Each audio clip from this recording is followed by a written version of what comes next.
পবিত্র হজ পালনের উদ্দেশ্যে যাওয়া বাংলাদেশি মুসল্লিদের প্রথম ফ্লাইট সৌদি আরবের জেদ্দায় পৌঁছেছে। জেদ্দার পর মদিনায় পৌঁছায় আরেকটি ফ্লাইট। মুসল্লিদের ফুলেল অভ্যর্থনা জানান বাংলাদেশ এবং সৌদির কর্মকর্তারা।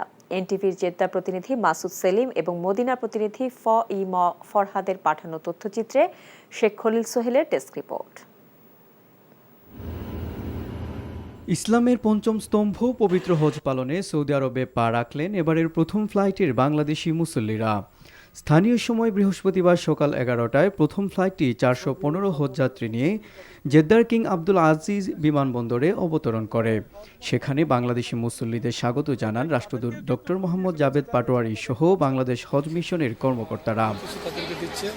আল্লাহর কাছে লাখ কোটি শুকরিয়া, আপনার কাছে সবার কাছে দোয়া চাই যেন আমার হজটা সহজ হয়। অনেক সুন্দর লাগছে, আর এখানে এসে আরো বেশি ভালো লাগছে আমাদেরকে যেভাবে স্বাগত জানিয়েছে।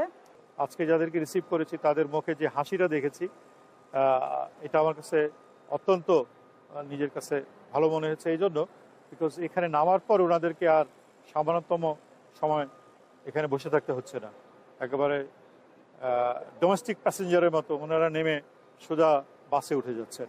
এই যে একটা এতক্ষণের জার্নির যে ক্লান্তি, এইটা আর থাকেনি, ওনাদের কারো মুখেই দেখিনি। সবাই খুব উৎফুল্ল ছিলেন এবং সবাই খুব হাসি খুশি ছিলেন।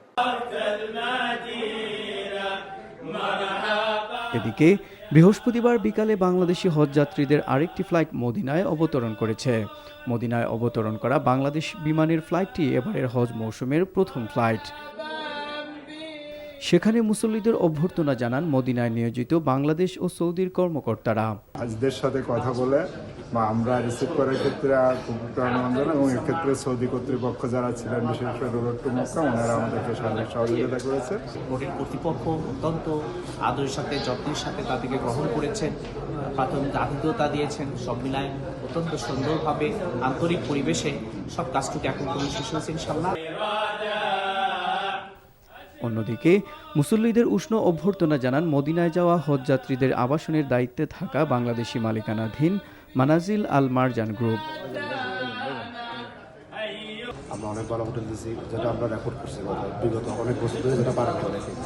এমনকি আমাদের বাংলাদেশ ছাড়া অন্যান্য দেশের থেকেও যারা পারে নাই, যেভাবে সার্ভিস দিতে পারে না, আমরা সে সার্ভিস দিচ্ছি আলহামদুলিল্লাহ। জি আলহামদুলিল্লাহ, আমরা গত বছরের এবারও আমাদের প্রস্তুতি সম্পন্ন করেছি। আমরা দেখতে পাচ্ছেন অদমিশন থেকে শুরু করে আমাদের হোটেল কর্তৃপক্ষ সকলে এখানে আমরা উপস্থিত আছি।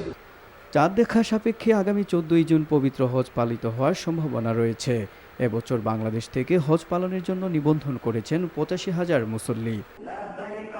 Sheikh Khalil Sohel, NTV international desk.